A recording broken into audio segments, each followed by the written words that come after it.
Hello student, मैं Manish Malviya Anvira online school classes में आप सभी का स्वागत करता हूं। हम पढ़ रहे थे क्लास 11th की एग्रीकल्चर बायो के बारे में, जिसमें अपना अध्याय चल रहा था चौथा जो अध्याय है हमारा जैविक उत्तक। ठीक है, उसके बारे में अपन पढ़ रहे थे, जिसमें अपन ने उपकला उत्तकों को संपूर्ण रूप से पूरा कर लिया था। ठीक है, उपकला उत्तक में जो भी सरल उत्तक, स्तरित उत्तक, एक स्तरीय उत्तक, कूट स्तरीय उत्तक और कई सारे उत्तक थे, उनके बारे में अपन ने पढ़ा था। ठीक है, उसके बाद अपन ने शुरू किया था कल संयोजी उत्तकों के बारे में। ठीक है, ये दो या दो से अधिक प्रकार की कोशिकाओं से मिलकर बने होते हैं, संयोजी उत्तक कहलाते हैं। और उसके बाद अपन ने संयोजी उत्तकों में कई प्रकार के संयोजी उत्तकों को पढ़ा था। ठीक है, अब अपन पढ़ेंगे अंतराली, जो अंतराली सरल संयोजी उत्तक होते हैं। संयोजी उत्तकों के कुछ प्रकार के बारे में पढ़ेंगे, जिसमें पहला है हमारा सरल संयोजी उत्तक।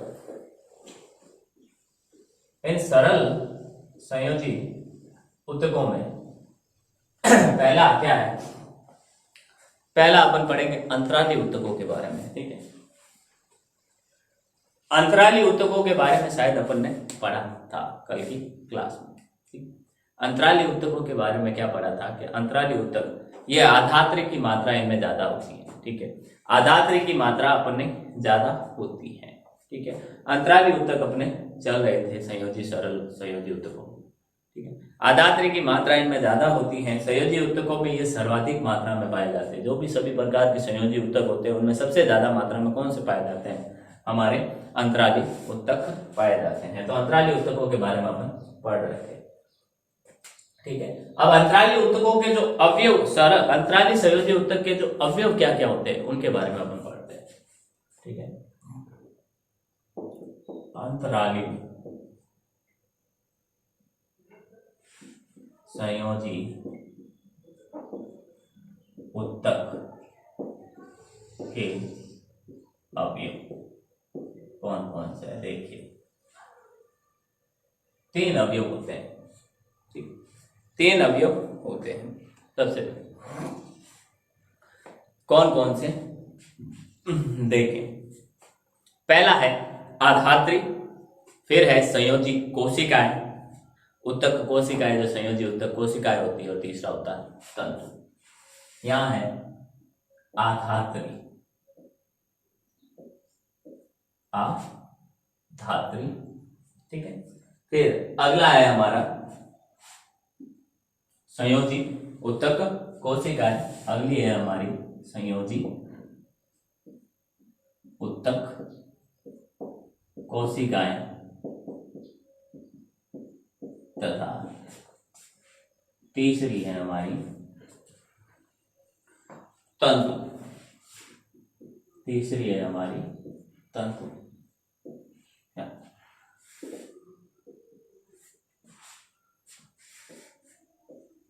आधात्री क्या होती है? ये आधात्री जो होता है एक गाढ़ा, पारदर्शी और अधिकता में पाए जाने वाला पदार्थ होता है। यह होता है गाढ़ा, पारदर्शी तथा अधिकता में पाया जाने वाला पदार्थ। अधिकता में पाया जाने वाला आधार द्रव्य होता है। आधार होता है ये किसका? अंतराली उत्तकों का आधार द्रव्य अधिक मात्रा में पाया जाता है। तंतु में क्या होता है? ये आधात्री में पाए जाते हैं। जो तंतु होते हैं इस आधात्री के अंदर पाए जाते हैं। ये आधात्री के अंदर पाए जाते हैं। आधात्री के अंदर पाए जाते हैं। अब एग्जाम्पल के रूप में, जैसे आधात्री के अंदर पाए जाने वाले जो श्वेत कोलेजन तंतु होते हैं, ठीक है, पीले इलास्टिन तंतु होते हैं, जालिकाबद्ध तंतु होते हैं। इनके एग्जाम्पल देखिए, श्वेत कोलेजन तंतु, जो पीले इलास्टिन तंतु होते हैं वो तंतु व जालिकावत तंतु जो होते हैं, ये होते हैं हमारे आधात्रिय तंतु, जो किसके अंतराली ऊतकों के तत्व होते हैं। इसके अलावा दीर्घ पाई जाती है संयोजी ऊतक कोशिकाएं। ये 3 प्रकार की कोशिकाओं से मिलकर बनी होती है। इसमें कोशिकाएं 3 प्रकार की होती है, तो फाइब्रोब्लास्ट, फिर है मैक्रोफेज या हिस्टोसाइट, और तीसरी है हमारी मास्ट कोशिकाएं। तो तीनों के बारे में हम पढ़ते हैं।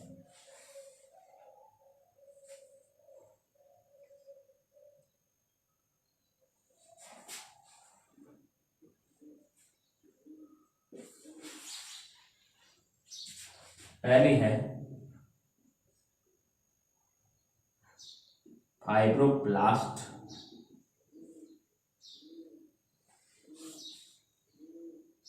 दूसरी है हमारी मैक्रोफेज या हिस्टोसाइट,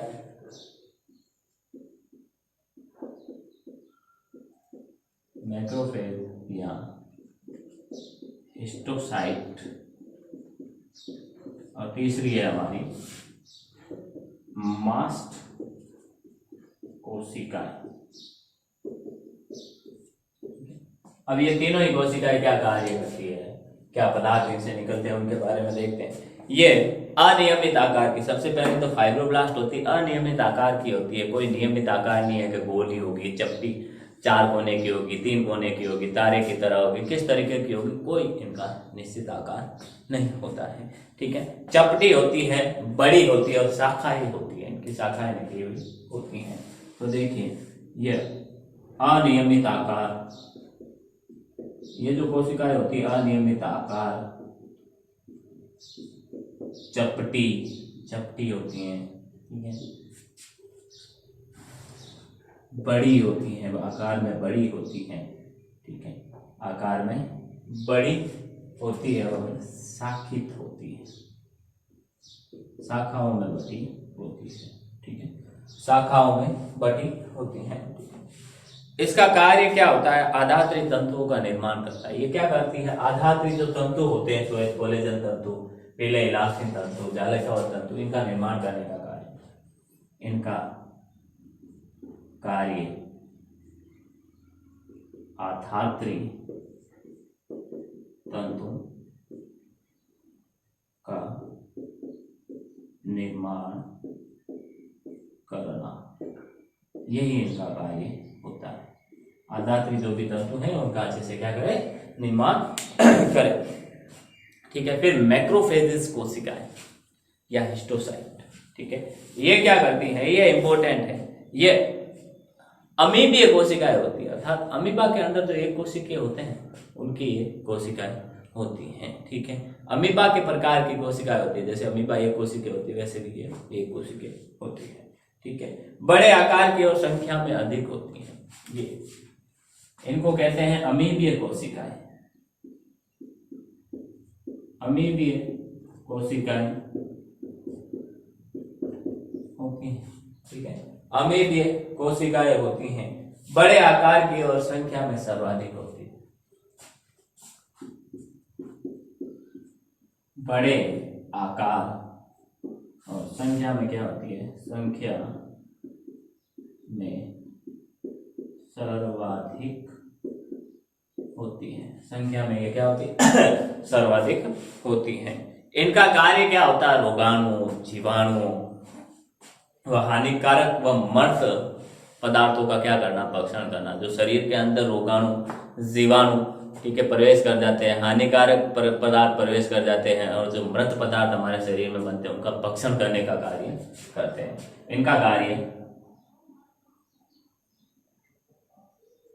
इनका कार्य रोगाणु, जीवाणु,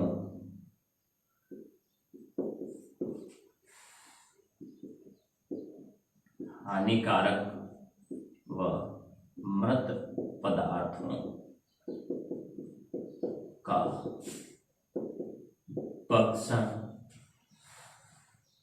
करना, हानिकारक अमृत पदार्थों का क्या करना, इनका भक्षण करना, ये किसका कार्य होता है, ये हमारे किसका फाइब्रोब्लास्ट कोशिकाओं का कार्य होता है। अगला है हमारा मास्ट कोशिका, ये छोटी गोल और अंडाकार होती है, ठीक है, संख्या में बहुत कम होती है और इनमें जीव द्रव्य कणिकाएं पाई जाती हैं। ये क्या होती है, छोटी गोल और अंडाकार होती है। यह छोटी गोल व अंडाकार होती है। संख्या में बहुत कम होती है और जीव द्रव्य, इनका जो जीव द्रव्य होता है, जीव द्रव्य कणिकामय होता है, अर्थात इनका जीव द्रव्य कण के रूप में पाया जाता है। स्क्रीन शॉट लें आप इसका।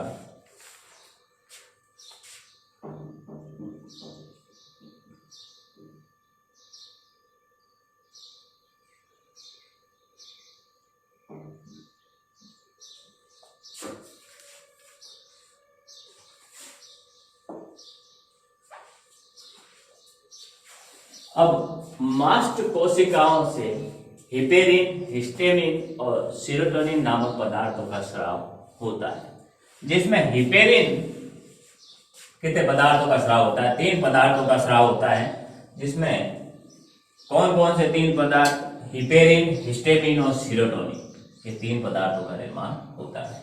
3 पदार्थों का निर्माण, पदार्थों का स्राव होता है। हिपेरिन प्रतिस्कंदक का कार्य करता है, जो रक्त को शरीर के अंदर जमने से रोकता है। हिस्टेमिन एलर्जी प्रतिरोधी है, अर्थात जब हमें एलर्जी होती है तो हिस्टेमिन, हमें किसी चीज से एलर्जी होती है, गर्मी, धूल, मिट्टी, पानी, जिससे भी एलर्जी हो उससे, उस समय ये हमारे हिस्टेमिन छोड़ता है, ठीक है।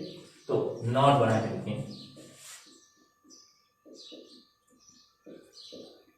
मास्ट कोशिकाओं से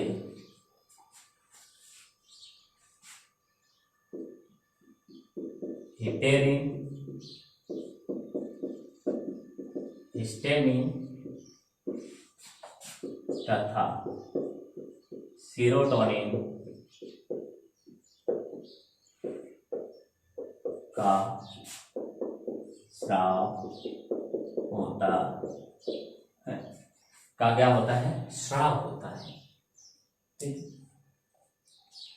जिसमें हिपेरिन रुधिर वाहिकाओं में रुधिर को जमने से रोकता है, ठीक है। हिपेरिन क्या करता है, हिपेरिन रुधिर वाहिकाओं में,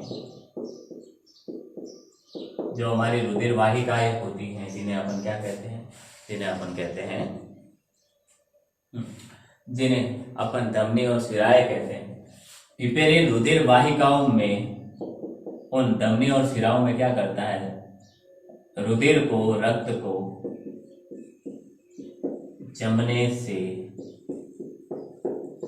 रोकता है, अच्छे से रोकता है भाई, बहुत ही अच्छे से रोकता है, अर्थात जमने नहीं देता, ठीक है। हिस्टेमिन प्रति एलर्जन होता है, प्रति एलर्जक होता है, अर्थात जब भी एलर्जी होती है तो हमारे शरीर में यह छोड़ा जाता है। हिस्टेमिन प्रति एलर्जक होता है,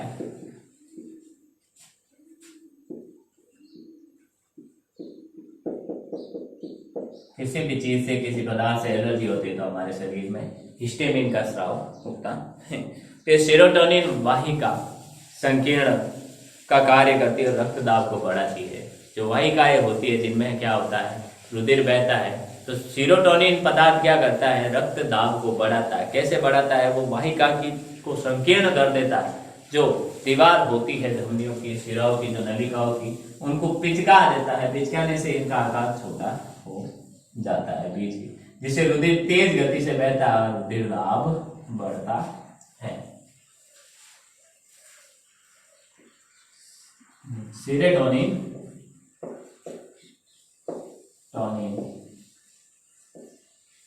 वाहिका संकीर्ण का कार्य करता है वाहिका संकीर्ण का कार्य करता है तथा रक्तदाब बढ़ाता है, रक्तदाब को बढ़ाता है। आगे देखिए और क्या। तो ये तो बात हुई हमारे किसके बारे में, पहला जो अंतराली ऊतक था उसके बारे में। अब अपन पढ़ते हैं वसा ऊतक के बारे में। अगला जो दूसरा है हमारा वसा ऊतक। और वसीय ऊतक होते हैं ज्यादातर त्वचा के नीचे पाए जाते हैं, ये हमारी त्वचा के नीचे पाए जाते हैं। इनका निर्माण ये उत्पन्न कैसे होते हैं, ये अंतराली ऊतकों से ही उत्पन्न होते हैं। ठीक, ये अंतराली ऊतकों से उत्पन्न होते हैं। ये किससे उत्पन्न होते हैं, अंतराली ऊतकों से उत्पन्न होते हैं, अर्थात अंतराली ऊतकों से इनका निर्माण होता है। नेक्स्ट देखिए अगली बात, आधात्री में वसा कोशिकाएं पाई जाती है। इनकी जो आधात्री होती है, वसा ऊतकों की जो आधात्री होती है उनमें वसा कोशिकाएं पाई जाती है। इनकी आधात्री में वसा कोशिकाएं पाई जाती है। आधात्री में क्या होती है, वसा कोशिकाएं पाई जाती हैं। वसा की ये बूंदें जो कि प्रारंभ में छोटी छोटी होती है, ये कोशिकाएं प्रारंभ में छोटी छोटी होती है और बाद में ये आपस में मिलकर क्या होती है, बड़ी वसाओं का निर्माण करते हैं, बड़ी गोलिका का निर्माण करते हैं। ठीक है, वसा प्रारंभ में छोटी छोटी होती है तथा बाद में मिलकर बड़ी गोलिका का निर्माण करती है। बाद में किसका निर्माण करती है, बड़ी गोलिका का निर्माण करती है। वसा के अलावा मास्ट कोशिकाएं तथा कोलेजन व इलास्टिन के तंतु पाए जाते हैं। इन वसा ऊतकों के अंदर जो वसा कोशिकाओं के अलावा भी क्या पाई जाती है, मास्ट कोशिकाएं, इलास्टिन और कोलेजन तंतु भी पाए जाते हैं। इनमें वसा के अलावा मास्ट कोशिकाएं, कोलेजन व इलास्टिन तंतु पाए जाते हैं। क्या पाए जाते हैं, इलास्टिन तंतु पाए जाते हैं। नेक्स्ट देखिए, वसा के ऊतक त्वचा के नीचे पाए जाते हैं। हमारी जो ये त्वचा है या जंतुओं की जो भी त्वचा है उनके नीचे क्या पाए जाते हैं, ऊतक पाए जाते हैं, वसा ऊतक पाए जाते हैं। वसा के ऊतक त्वचा के नीचे पाए जाते हैं। त्वचा के नीचे ये पाए जाते हैं, नहीं, ये शरीर का लगभग 15% बनाते हैं। हमारे शरीर का प्रत्येक जीव जंतु या हमारे खुद के शरीर का ये लगभग 15% बनाते हैं। कितने प्रतिशत, 15% का निर्माण करते हैं। यह शरीर का 15% बनाते हैं, 15% का निर्माण करते हैं, बनाते हैं। वसा ऊतक एक ताप रोधी ऊतक होते हैं, अर्थात बाहर वाले ताप को अंदर तक नहीं पहुंचने देते। हमारी त्वचा के नीचे ये जो वसा पाई जाती है वो बाहर कितनी भी सर्दी हो, हमारे शरीर का तापमान एक निश्चित सीमा तक ही बना रहता है, वो हमेशा बाहर वाले तापमान से ज्यादा ही रहता है, अर्थात अंदर गर्म रहता है। चाहे बाहर कितनी भी सर्दी हो, ये सर्दी का जो ताप है वो त्वचा को इन वसा ऊतकों को पार करके अंदर की तरफ नहीं जा सकता और अंदर के ताप पर प्रभाव नहीं डाल सकता। ठीक है, अर्थात वसा ऊतक क्या होते हैं? तापरोधी होते हैं। ठीक है, वसा ऊतक क्या करते हैं? तापरोधी परत बनाते हैं,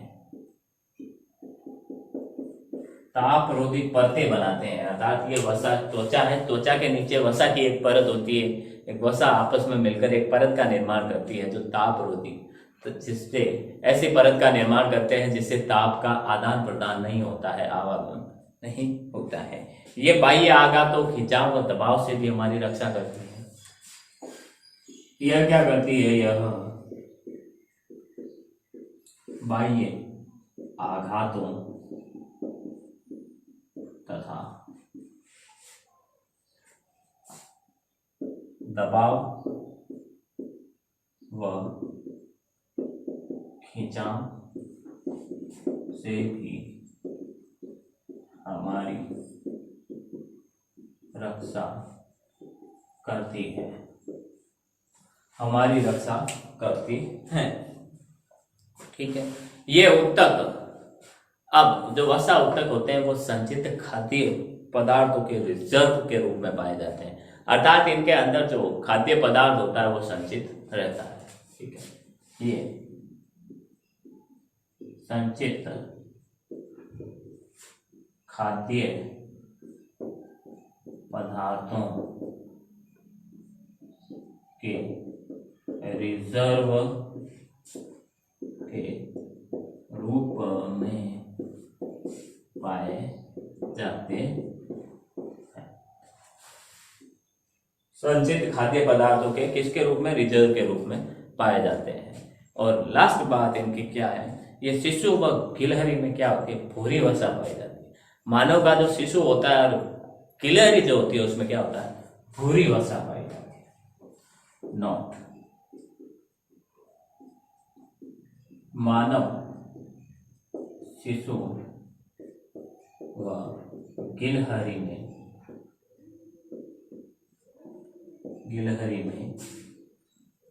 भूरी वसा पाई जाती, भूरी गिलहरी वसा पाई जाती है।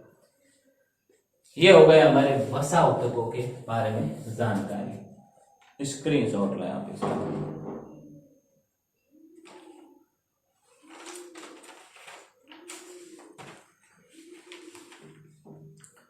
फिर अपन पढ़ते हैं सघन संयोजी ऊतक। ये पहला एक अंतराली ऊतकों के बारे में पढ़ा सरल में, दूसरा अपन ने वसा ऊतकों के बारे में पढ़ा, और अब तीसरी चीज पढ़ेंगे अपन सघन संयोजी ऊतकों के बारे में।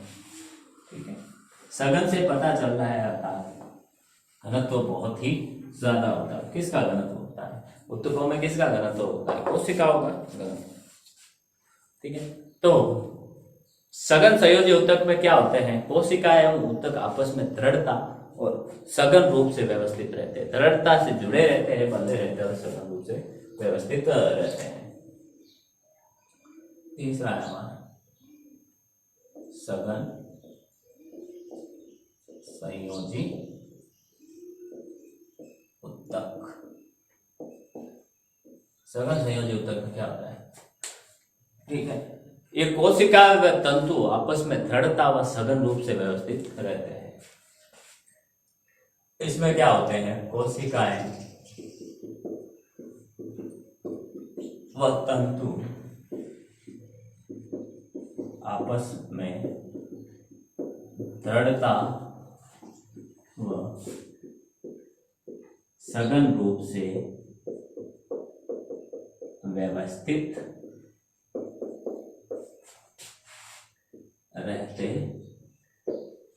रहते हैं, अर्थात पास पास व्यवस्थित रहते हैं जो कोशिकाएं और तंतु होते हैं। ठीक है, इनमें फाइब्रोब्लास्ट, इनमें जो अपन ने पिछले जो अंतराली ऊतकों में फाइब्रोब्लास्ट कोशिकाएं पाई जाती हैं। इनमें फाइब्रोब्लास्ट कोशिकाओं की संख्या सबसे अधिक होती है। किसमें? सघन संयोजी ऊतक में।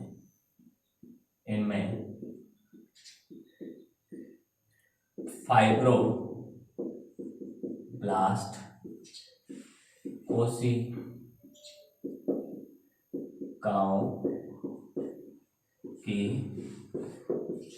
संख्या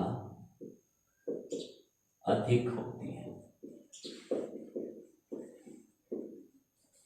इनमें फाइब्रोब्लास्ट कोशिकाओं की संख्या क्या होती है? अधिक होती है।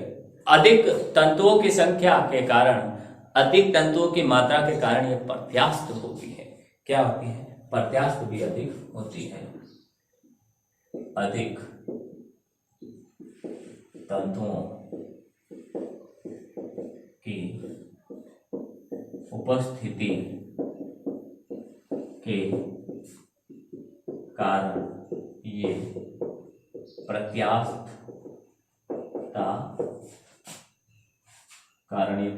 भी अधिक होती है।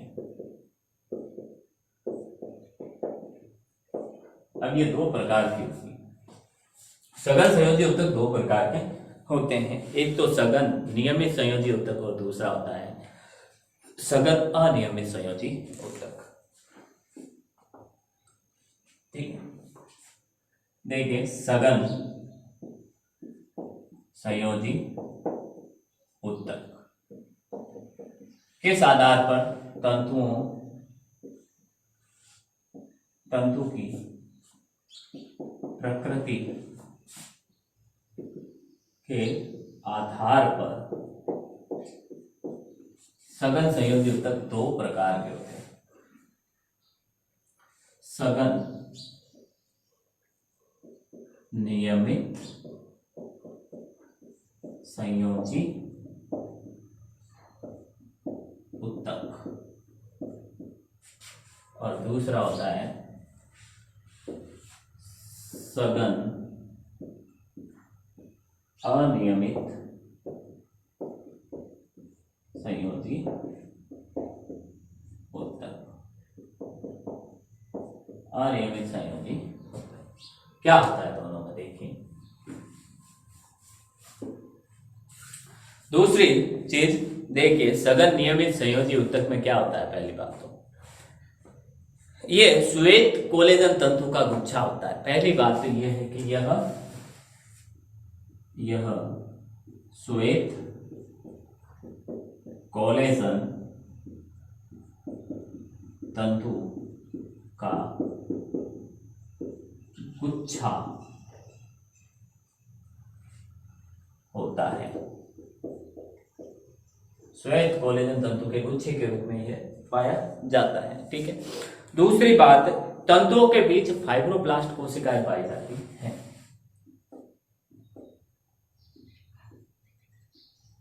तंतुओं के बीच, इनके तंतुओं के बीच फाइब्रोब्लास्ट कोशिकाएं,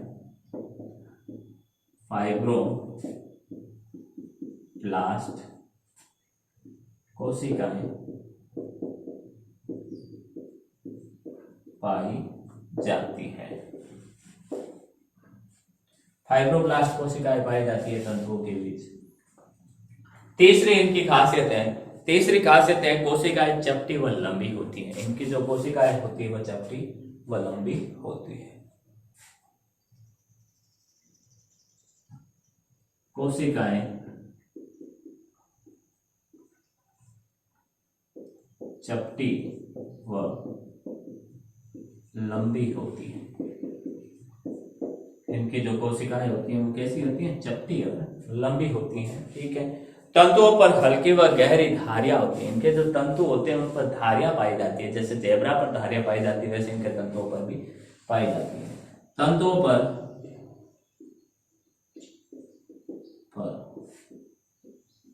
हल्की व गहरी धारियां पाई जाती हैं।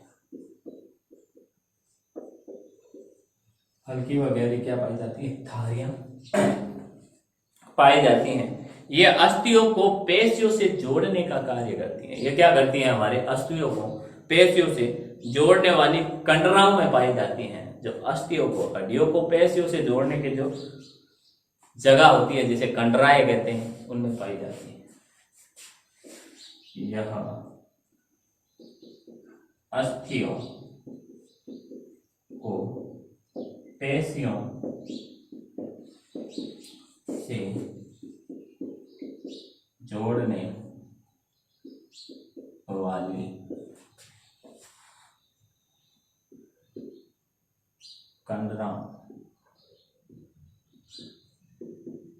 कंडराओं में पाई जाती है।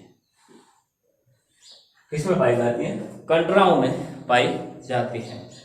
ये प्रत्यास्थता के साथ साथ गति भी प्रदान करती है, दृढ़ता भी प्रदान करती है। प्रत्यास्थ होने के साथ साथ क्या करती है? दृढ़ता भी प्रदान करती है।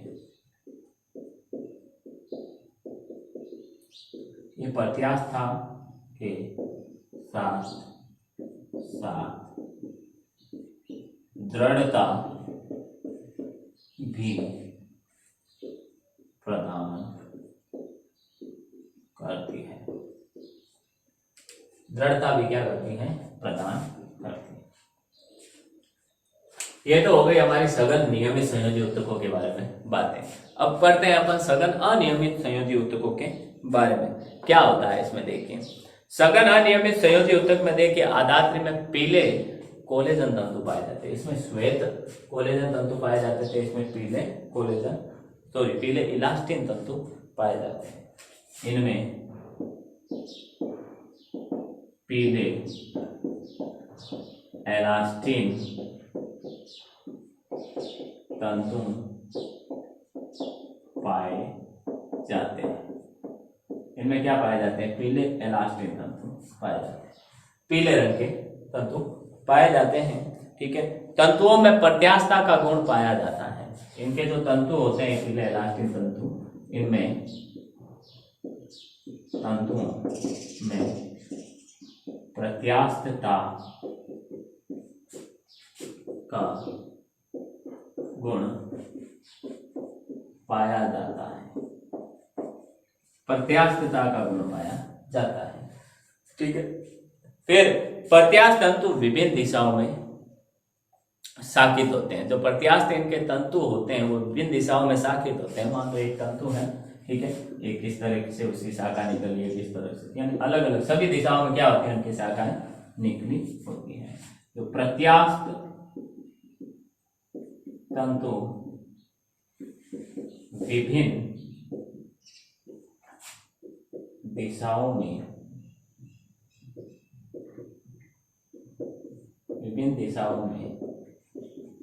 शाखित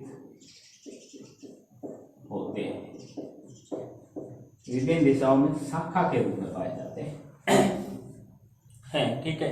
लोचशील स्थानों पर पाए जाते हैं। ये शरीर में कहाँ पाए जाते हैं? जहाँ लोचशीलता की आवश्यकता होती है। लोचन अर्थात जहाँ पर सिकुड़न की आवश्यकता होती है। ये शरीर में लोचशील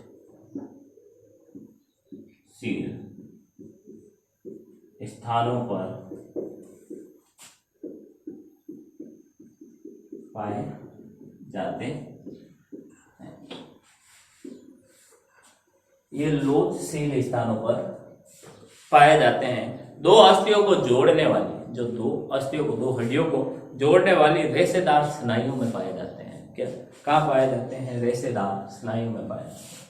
ये दो अस्थियों को जोड़ने वाली रेशेदार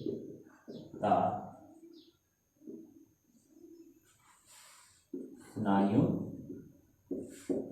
में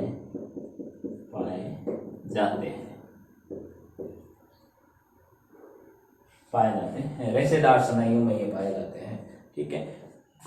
फिर जो इसके बाद सघन अनियमित संयोजी उत्तक के बारे में बताया गया है कि लिगामेंट अस्थियों में को उनकी स्थिति में बनाए रखकर जोड़ों को गति संभव बनाते हैं। इनका एक और कार्य है कि जो लिगामेंट जंतु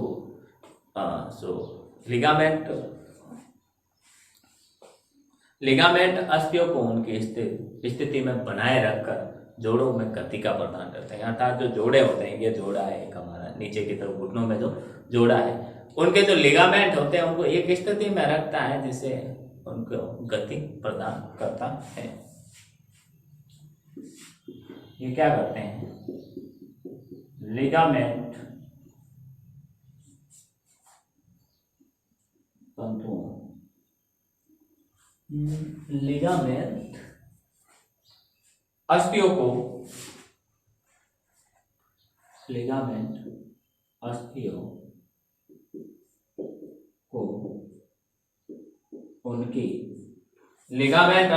उनकी स्थिति में बनाए रखकर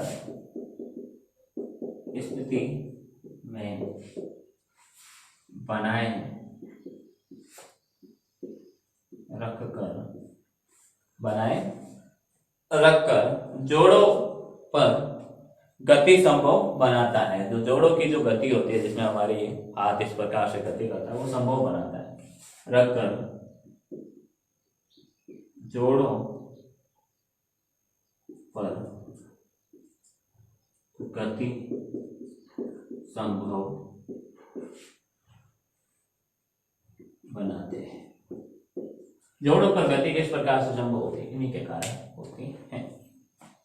तो ये है हमारे वसा ऊतक के बाद सघन संयोजी ऊतक। इसके बाद अपन पढ़ेंगे कंकालीय ऊतकों के बारे में। कंकाल के अंदर जो ऊतक पाए जाते हैं, ठीक है, जिसमें अस्थि और उपास्थि आते हैं, उसके बारे में पढ़ेंगे। स्क्रीनशॉट लें आप इसका एक बार।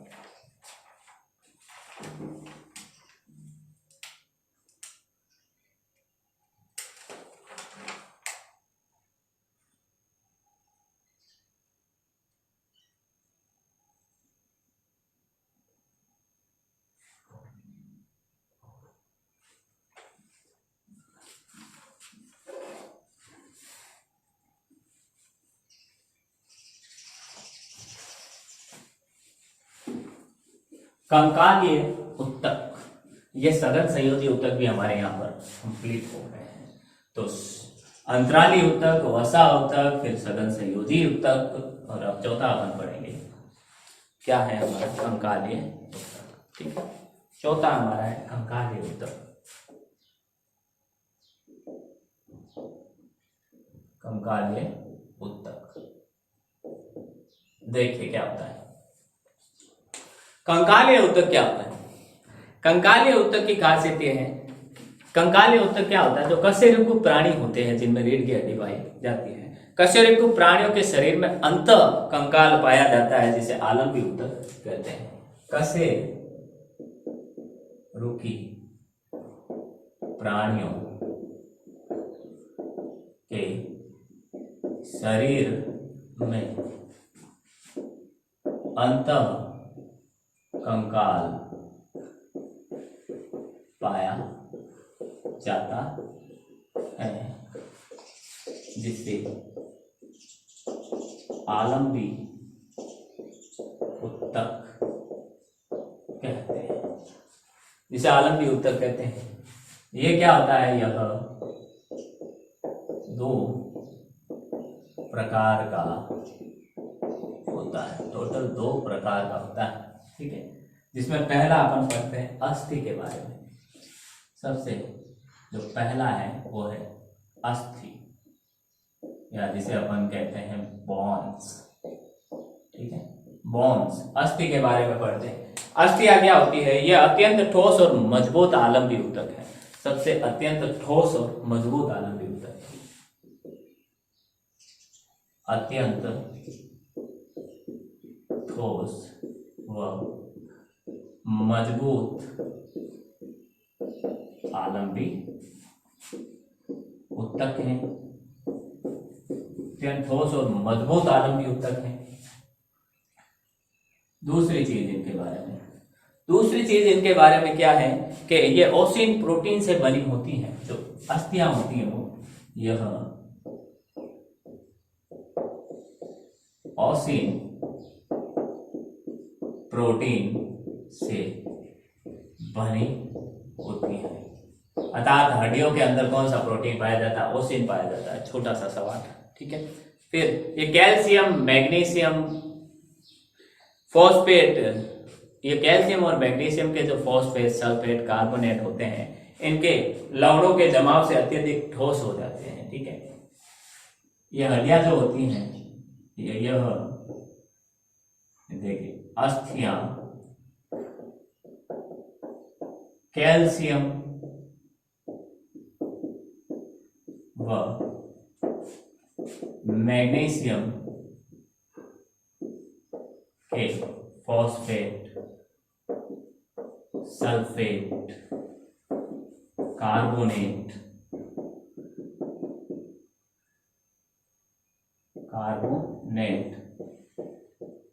लवणों के जमाव से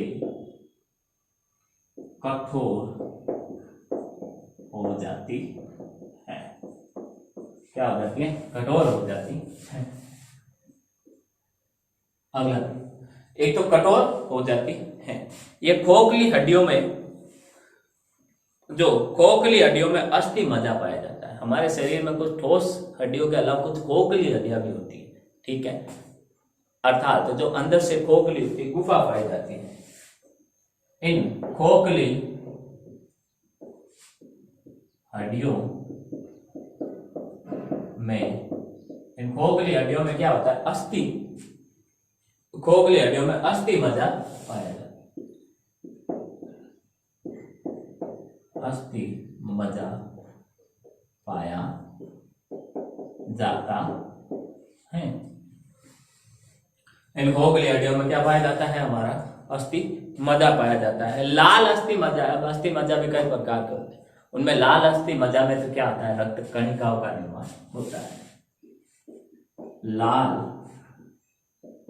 अस्थि मज्जा में रक्त कणिका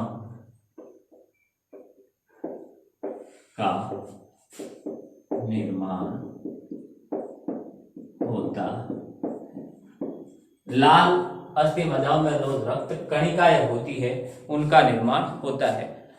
जो रक्त अस्थि मज्जा होता है, उसकी बाहर की परित, बाहर की जो परत होती है उसे पेरिटोनियम, और आंतरिक परत होती है उसे एंडोस्टीशियम कहते हैं।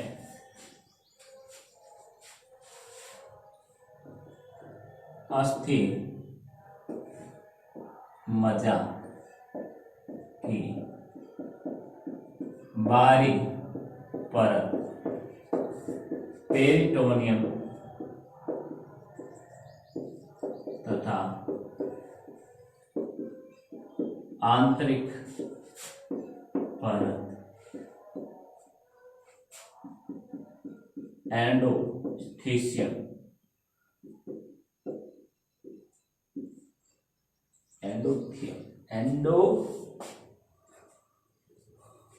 एंडोस्टियम, इसको कहते हैं एंडोस्टीशियम कहते हैं। एंडोस्टीशियम कहते हैं। आगे देखिए, आगे में अस्थियों में क्या होता है, आगे की चीज देखिए, ठीक है। जो ऑस्टियोब्लास्ट की आंतरिक व बाह्य दो कतारें पाई जाती है। ऑस्टियोब्लास्ट में क्या पाई जाती है? आंतरिक व बाह्य दो कतारें पाई जाती है। ऑस्टियोब्लास्ट में आंतरिक व बाह्य दो कतारें पाई जाती है। ऑस्टियोब्लास्ट में टोटल दो कतारें पाई जाती है, आंतरिक और बाह्य, ठीक है।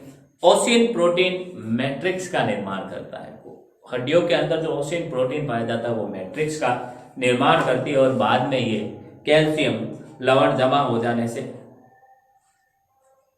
हो जाता है, बाद में इस पर क्या हो जाता है, कैल्शियम लवण जमा हो जाता है। इस क्रिया को कैल्सीकरण कहते हैं। ठीक है, नोट जो ओसिन प्रोटीन मैट्रिक्स का निर्माण करती हैं, जो कैल्शियम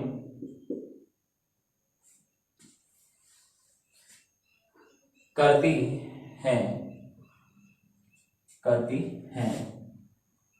बाद में कैल्शियम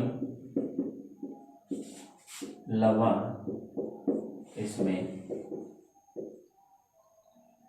इसमें जमा हो जाता है। यह क्रिया क्या कहलाती है हमारी, कैल्सीकरण कहलाती है। यह क्रिया हमारी क्या कहलाती है, कैल्सीकरण कहलाती है। कैल्सीकरण की प्रक्रिया कहलाती है। जो शरीर के अंदर, कोशिकाओं के अंदर, एक शरीर के अंदर हेवर्सियन तंत्र पाया जाता है, उसका निर्माण ओस्टियोसाइट्स करता है। शरीर के हेवर्सियन तंत्र का निर्माण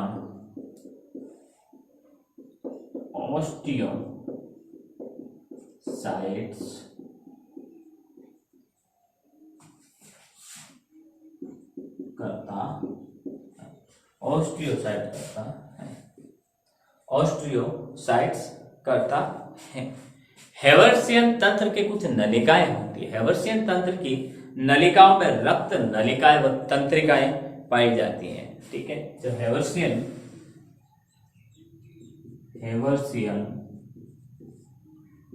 तंत्र की नलिकाओं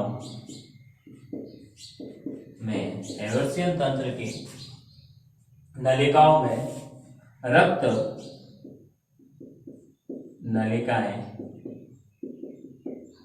व तंत्रिकाएं पाई जाती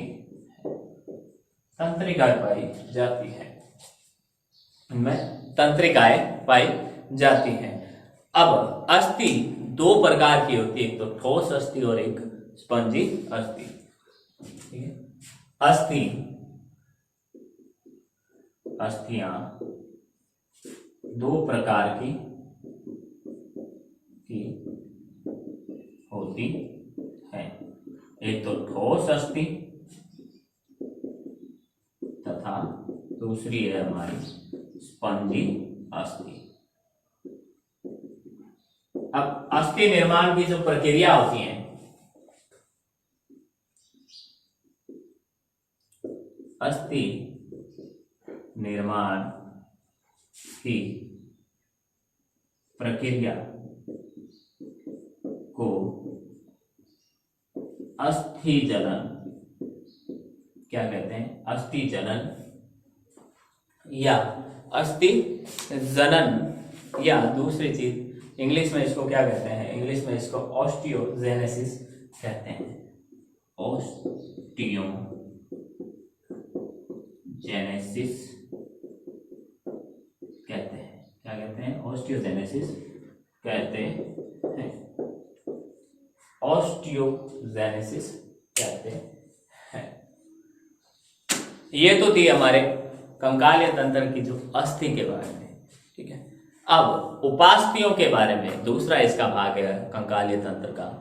ठीक है, कंकालीय संयोजी ऊतकों में जो दूसरा भाग है अस्थि के बाद उपास्थि, जिसमें कई काचाभ या हाइलिन उपास्थियां आएगी, लचीली उपास्थियां आएगी, प्रत्यास्थ उपास्थियां आएगी।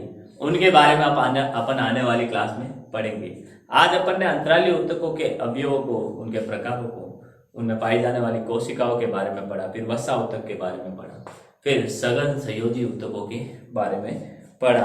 और उसके बाद हमने पढ़ा था किसके बारे में, 7 संयोजी ऊतकों के बाद हमने पढ़ा है कंकालीय संयोजी ऊतक जो अपने शुरू किया था, और उसकी अस्थियों के बारे में पढ़ा है। स्क्रीनशॉट लें आप।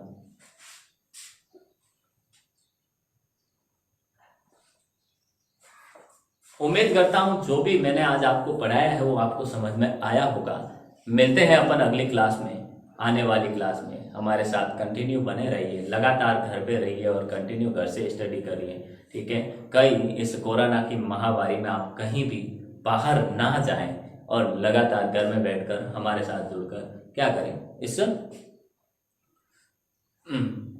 पढ़ाई को अपनी कंटिन्यू करें। मिलते हैं अपन अगली क्लास में, तब तक के लिए ऑल द बेस्ट। घर में रहिए, सेफ रहिए। Thank you.